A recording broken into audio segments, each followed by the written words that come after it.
Good morning to all of you. अभी तक हमने पिछले लेक्चर में पढ़ा है कि सॉल्यूशन क्या होते हैं, सॉल्यूशन में होमोजीनियस और हेट्रोजीनियस मिक्सचर क्या होते हैं। अब इस टॉपिक में हमको पढ़ना है टाइप्स ऑफ सॉल्यूशन के बारे में। किसके बारे में पढ़ना है? टाइप्स ऑफ सॉल्यूशन के बारे में।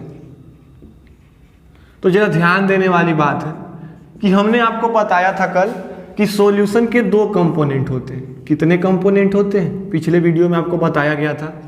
टाइप ऑफ सॉल्यूशन पढ़ना है तो टाइप ऑफ सॉल्यूशन सबसे पहली बात आपको मैं बता दूं कि सॉल्यूशन जब हम शुरू करेंगे तो सॉल्यूशन में सबसे पहली बात आपको मैंने बताया था कि सॉल्यूशन है two component. First component solute and second component solvent. Solute और सॉल्वेंट का डिफिनीशन आपको क्लियर हो चुका है पिछले लेक्चर में कि सॉल्यूशन में जिस सब्सटेंस की मात्रा कम होगी, जिसकी क्वांटिटी कम होगी, उसको हम लोग क्लासिफाई करते हैं ये सॉल्यूट।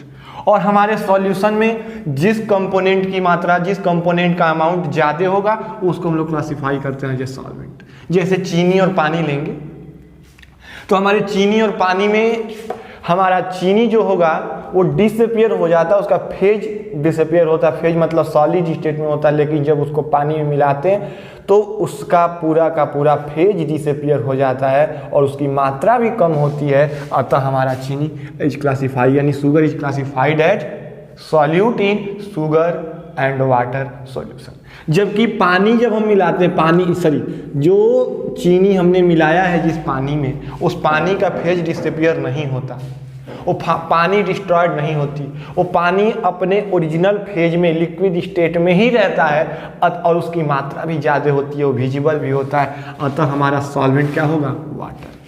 तो सॉल्यूट और सॉल्वेंट हमने समझ लिया था पिछले लेक्चर में। अब हम आगे क्या समझेंगे टाइप ऑफ सॉल्यूशन में कि अब इस सॉल्यूट के आधार पर भी सॉल्यूशन को कितने टाइप में क्लासिफाई किया जा सकता है और इस सॉल्वेंट के आधार पर भी हमारे सॉल्यूशन को कितने पार्ट में क्लासिफाई किया जा सकता है।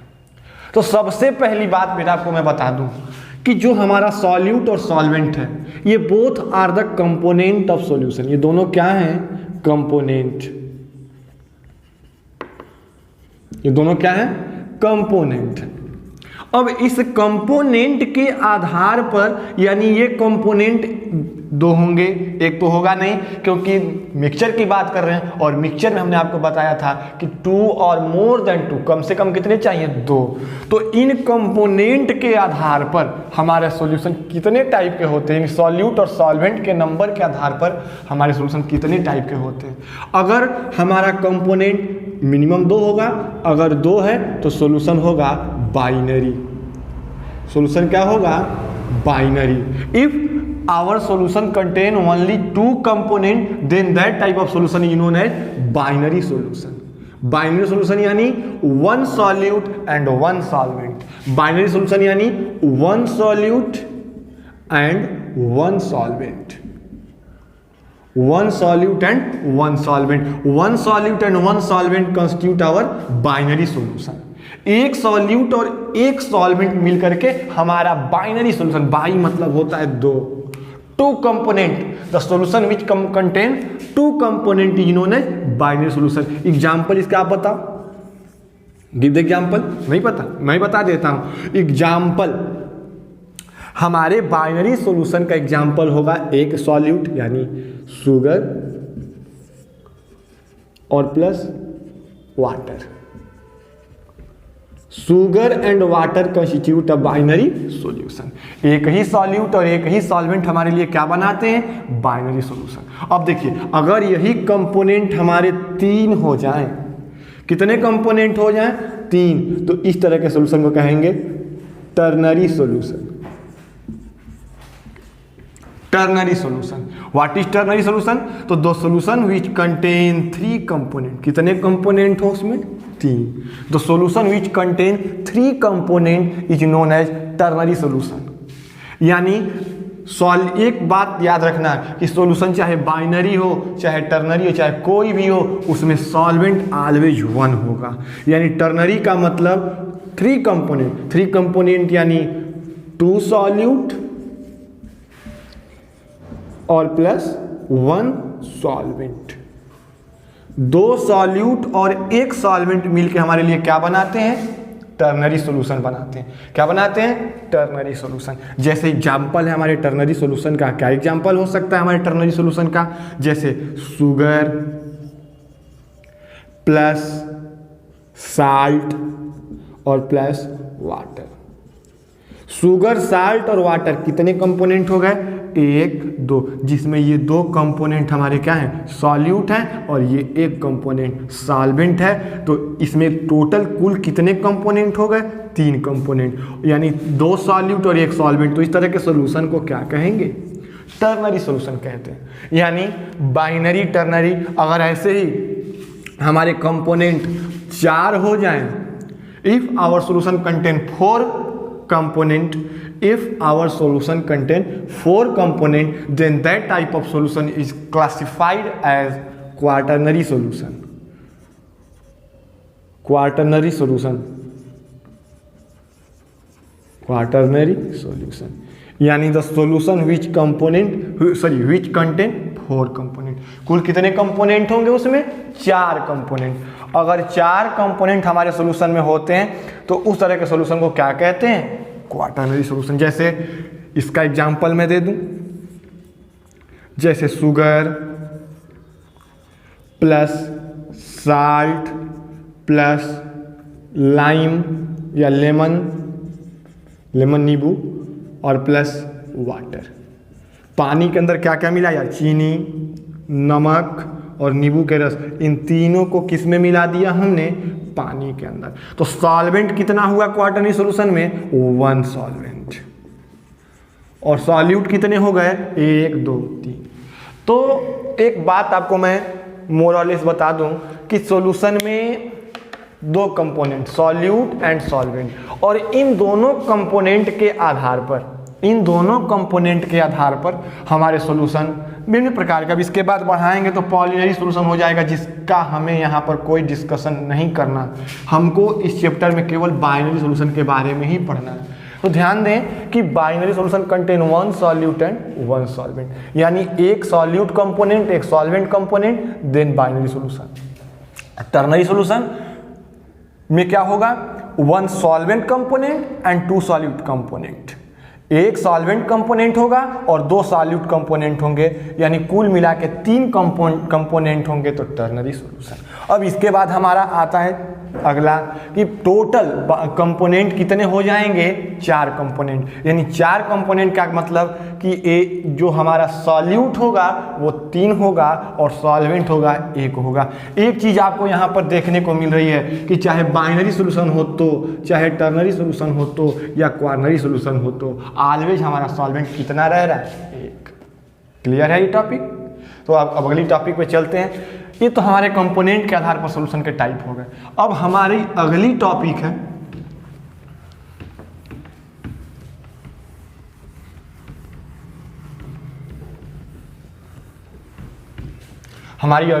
है types of solution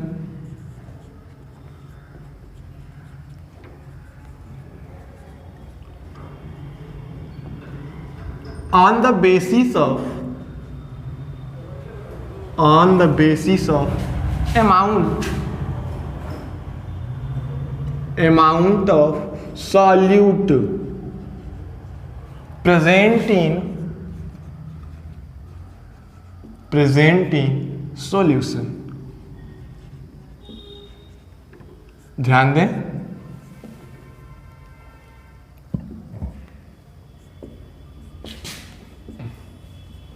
amount of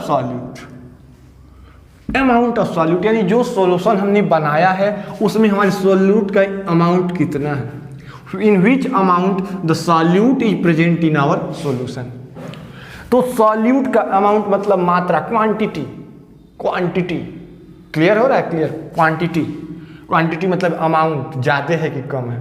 तो हम आपको अब जो बताने जा रहे हैं वो सॉल्यूशन का type on the basis of amount of solute, यानी कितने सॉल्यूट प्रेजेंट है। What is the amount of solute present in our solution. तो इस amount of solute present in solution, इस आधार पर हमने सॉल्यूशन को 5 पार्ट में डिवाइड किया। पहला हो गया आपका dilute solution, dilute solution.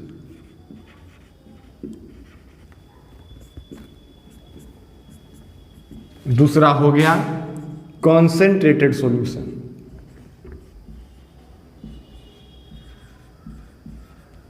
Concentrated solution.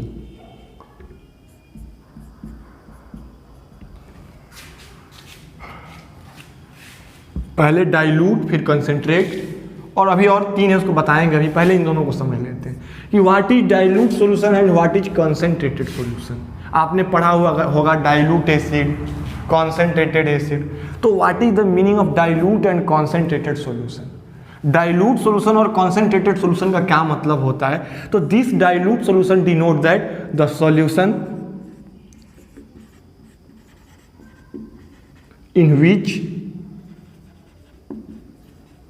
very less amount of solute is present। यानी जिस सॉल्यूशन में हमारा सॉल्यूट का मात्रा बहुत कम होगा, वेरी लेस अमाउंट में, बहुत कम मात्रा में, ये इंपॉर्टेंट है दोनों, what is dilute and what is concentrated, ध्यान देना। तो the solution in which very less मैंने बहुत कम क्या हो, सॉल्यूट हो। सॉल्यूट मतलब जिस कंपोनेंट को मिलाया जा रहा है सॉल्यूशन बनाने के लिए, उसमें जो कंपोनेंट हम मिला रहे हैं उस कंपोनेंट का अमाउंट बहुत कम है। जैसे एग्जांपल लें, 5 gram of sugar in 10 litre of water. अब एक बार कल्पना कर सकते हो कि 5 ग्राम चीनी मतलब मुश्किल से 1 चम्मच, कितने में डाल दिया हमने, 10 लीटर ऑफ वाटर, यानी 10 लीटर ऑफ वाटर में हमने 5 ग्राम शुगर को घुला दिया। We have dissolve 5 gram of sugar in 10 litre of water. हमने 5 ग्राम चीनी को 10 लीटर पानी में घुलाया है। अब 5 ग्राम चीनी हमारे 10 लीटर पानी में, आप कल्पना कर सकते हो कि कितना बढ़िया शरबत बना होगा, कितना अच्छा लगेगा, कितना मीठा लगेगा ना।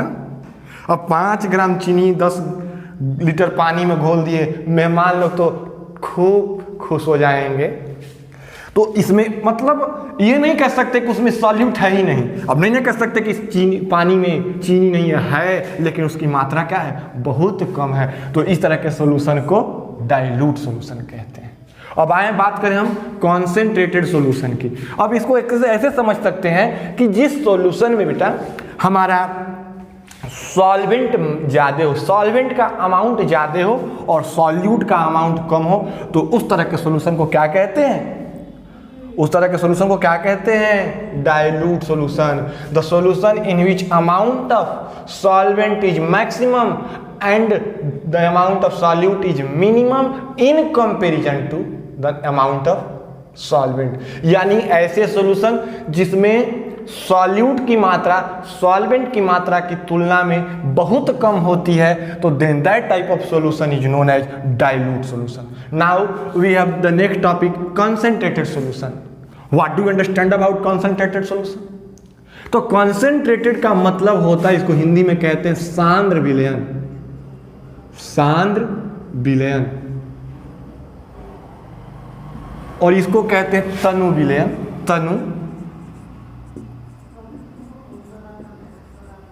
तनु विलयन। अब कॉन्सेंट्रेटेड सॉल्यूशन का क्या मतलब होता है, the solution in which amount of solute present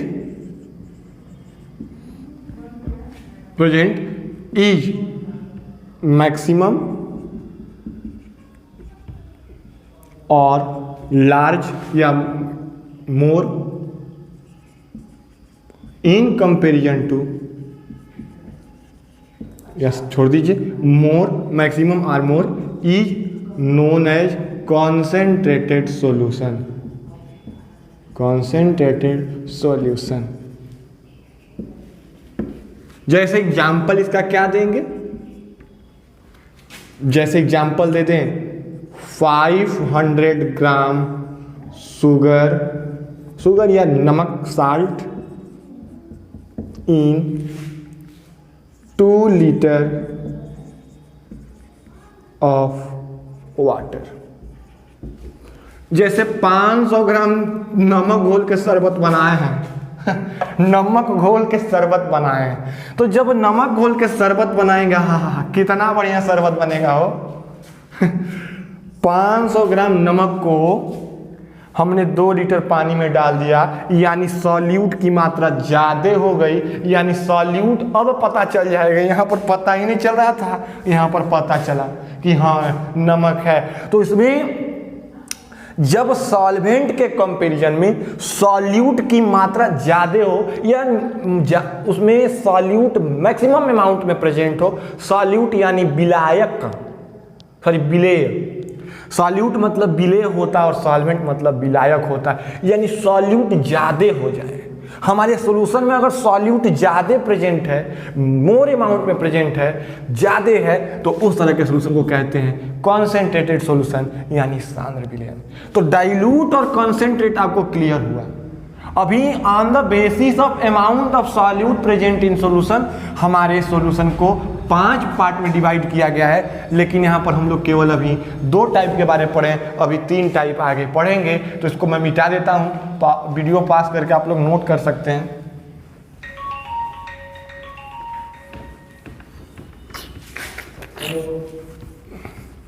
टिंग टांग।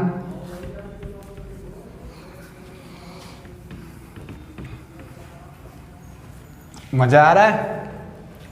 अब ध्यान दें, अब हमने 2 पढ़ा, अब अगले 3 को कंपेयर करके आपको मैंने वो दोनों कंपेरेबल थे और अब जो बताएंगे ये तीनों आपस में कंपेरेबल है। जैसे एग्जाम पहला आपको मैं लिख दूं, जैसे आपका इसमें 2 पढ़ लिए, तीसरा है आपका सेचुरेटेड सॉल्यूशन,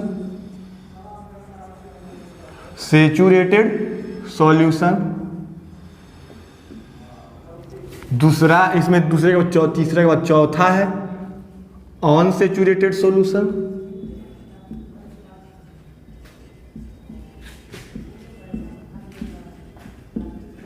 और 5वां है super saturated solution, super saturated solution. Saturated solution, unsaturated solution and super saturated solution, ये सब क्या होते हैं? What is the meaning of saturated solution, unsaturated solution and super saturated solution? इसको हिंदी में कहते हैं संतृप्त विलयन, संतृप्त विलयन। इसको कहते हैं असंतृप्त विलयन, असंतृप्त विलयन। इसको कहते हैं अति संतृप्त विलयन।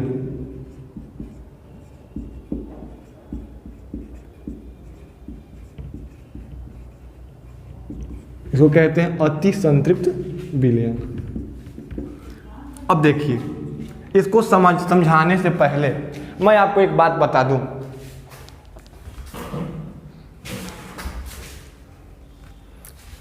इसको समझाने से पहले मैं आपको एक बात बता दूं कि संतृप्त, असंतृप्त और अति संतृप्त विलयन क्या होते हैं। तो बच्चे ध्यान देने वाली बात है, जैसे मैं आपको 1 गिलास पानी दे दूं और चीनी दे दूं, 1 गिलास पानी और 1 किलो चीनी, क्या आप पूरा 1 किलो चीनी को उसमें घुला सकते हो 1 गिलास पानी में? बोलिए, नहीं घुला सकते। आपका एक जवाब होगा कि नहीं घुला सकते सर। क्यों? क्योंकि उस चीनी के घुलने की भी उस 1 गिलास पानी में लिमिट है। एक लिमिट तक घुलेगा, उसके बाद घुलना बंद हो जाएगा। तो वही चीज यहां पर है कि जितना अगर हमको एक गिलास पानी में जितना चीनी मैक्सिमम घुला सकते हैं, अगर उतनी ही चीनी घुला दिए तो हमको जो सोल्यूशन प्राप्त होगा वो सैचुरेटेड होगा। और जितना घुला सकते हैं उससे कम घुलाएं, 4 चम्मच घुला सकते हैं, 4 ही चम्मच घुला दिए तो सैचुरेटेड सॉल्यूशन बनेगा। 4 चम्मच घुला सकते हैं, 3 चम्मच 2 चम्मच डालें तो अनसैचुरेटेड सॉल्यूशन होगा। और अगर 4 चम्मच घुला सकते हैं उसमें हमने जबरदस्ती 7-8 चम्मच डाल दिया तो सुपर सैचुरेटेड, फेंक देगा बाहर। आइए ध्यान दें कि व्हाट इज सैचुरेटेड सॉल्यूशन। तो सैचुरेटेड सॉल्यूशन का मतलब होता है the solution in which no more solute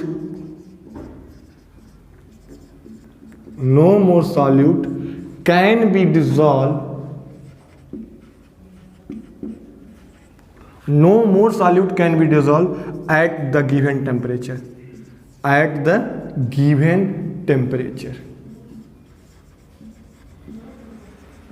यानी दिए गए तापमान पर जिस सॉल्यूशन में गिवन टेम्परेचर यानी रूम टेम्परेचर, गिवन टेम्परेचर यानी जनरली हम लोग रूम टेम्परेचर को लेते हैं, जनरली आप लोग कोई भी टेम्परेचर ले सकते हो। तो दिए गए रूम टेम्परेचर पे जिस सॉल्यूशन में, अब उसी टेम्परेचर पे जिस टेम्परेचर पे हमने घुलाया है, अब उस टेम्परेचर पे जिस टेम्परेचर पे घुलाना शुरू किया है, अब उस टेम्परेचर पे और अधिक सॉल्यूट अगर न घुल पाए और अधिक उसमें सॉल्यूट को न मिलाया जा सके, यानी अब सॉल्यूट का घुलना बंद हो गया, तो then that type of solution is known as saturated solution. समझ में आ रही बात हमारी? एग्जाम्पल पे भी मैं समझाऊंगा अभी। अब इसमें अनसैचुरेटेड सॉल्यूशन के बारे में समझना। तो the solution in which some more solute can be dissolved, in which more solute can be dissolved at the given temperature, at the given temperature। यानी जिस टेम्परेचर पे घुलाना शुरू किए हैं उसी टेम्परेचर पे उस सॉल्यूशन में और अधिक सॉल्यूट अगर घुलाया जा सके, यानी अभी और अधिक उसमें सॉल्यूट को मिला सकते हैं, यानी अभी उसी टेम्परेचर पे अब उसमें और अभी और थोड़ा जो भी हो, अगर उसमें थोड़ा और सॉल्यूट मिलाया जा सकता हो तो इस तरह के सॉल्यूशन को कहते हैं अनसैचुरेटेड सॉल्यूशन। उसके बाद अब आते हैं हम लोग सुपर सैचुरेटेड सॉल्यूशन। तो सुपर सैचुरेटेड सॉल्यूशन का मतलब the solution in which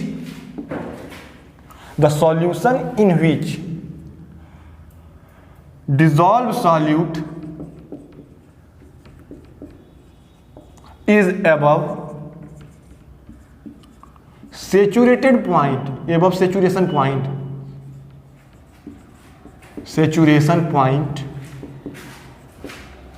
is above saturation point, then that type of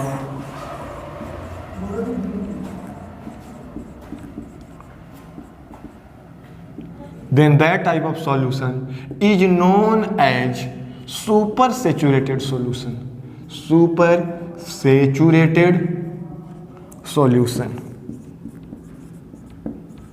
समझ में आ रही बात? The solution in which dissolve solute is above saturation point, यानी जो मैक्सिमम घुला सकते थे उस पॉइंट से भी ज्यादा हो, ऊपर हो, एबव हो, यानी जो मैक्सिमम घुला सकते थे उस पॉइंट से भी अगर अधिक घुला दिए हैं तो इस तरह के सॉल्यूशन को कहते हैं सुपर सैचुरेटेड सॉल्यूशन। क्या कहते हैं? Super saturated solution. जैसे एग्जाम्पल पे समझोगे कि अगर मान लीजिए कि हमने 250 ml पानी लिया, कितना लिया? 250 ml पानी, वाटर 3 जगह हमने 250 ml पानी ले लिया, वाटर ले लिया, 250 ml वाटर, और इधर को भी 250 ml वाटर ले लिया। 250 ml वाटर हर जगह। अब एक बात आपसे हम कह रहे हैं कि अब इसमें मान लीजिए कि आपको मैंने नमक मिलाने के लिए दे दिया। क्या मिलाने के लिए दिया? नमक। अब ये कहें कि 250 ml पानी की भी कुछ लिमिट होगी। इस 250 ml पानी की भी कुछ लिमिट होगी, कितने अधिक या कितने ज़्यादा, किस मात्रा में इसमें घुलाया जा सकता। चीनी नमक जो भी हो, एक लिमिट होगा। तो अगर मान लीजिए कि इसमें घुलाने की लिमिट 4 चम्मच है, यानी मैक्सिमम इसमें 4 चम्मच एक टी टेम्परेचर यानी रूम टेम्परेचर पर, टेम्परेचर 25 डिग्री सेल्सियस पर मान लीजिए कि अगर 25 डिग्री सेल्सियस पे इसमें 4 चम्मच नमक घुल सकता है और 4 ही चम्मच हमने घुलाया, तो इस तरह के सोल्यूशन को कहेंगे सैचुरेटेड सोल्यूशन। कितना घुला सकते हैं 250 ml में? 4 चम्मच, और 4 ही चम्मच घुलाया, जितना घुलाना था उतना ही घुलाया, तो सैचुरेटेड। अब 250 ml पानी है, इसमें हमने 4 चम्मच अधिकतम घुला सकते हैं, हमने 2 ही चम्मच घुलाया, अभी और कितना घुला सकते हैं साल्ट? अभी मोर 2 स्पून यानी और अधिक 2 चम्मच डाल सकते हैं। यानी अभी सैचुरेशन कंडीशन प्राप्त करने के लिए, यानी इसी दिए गए टेम्परेचर पर ही, यानी जिस टेम्परेचर पे एक जगह मान लीजिए कि यहाँ पर घुला रहे हैं, कुछ टेम्परेचर होगा और इसी टेम्परेचर पे हमने 4 चम्मच नमक घुलाना था और 4 ही चम्मच घुलाया, यानी इसमें मैक्सिमम 4 चम्मच घुल सकता है। 4 चम्मच के बाद और डालेंगे तो घुलना बंद हो जाएगा। तो इस तरह के सोल्यूशन को क्या कहते हैं? Saturated solution. अब 4 चम्मच घुला सकते हैं और 4 के बाद घुलना बंद होगा, और 4 चम्मच मैक्सिमम है और 2 ही चम्मच घुला, यानी अभी भी उसी टेम्परेचर पे हम 2 चम्मच और घुला सकते हैं। यानी अब और अधिक इसमें दिए गए टेम्परेचर पे भी और अधिक सॉल्यूट डिजॉल्व कर सकते हैं, तो अनसैचुरेटेड सॉल्यूशन। यहाँ पर 4 चम्मच मैक्सिमम है, हमने ज़बरदस्ती 1 2 3 4 5 6 चम्मच डाल दिया, तो घुला कितना सकते थे? 4 चम्मच। डाल कितना दिए?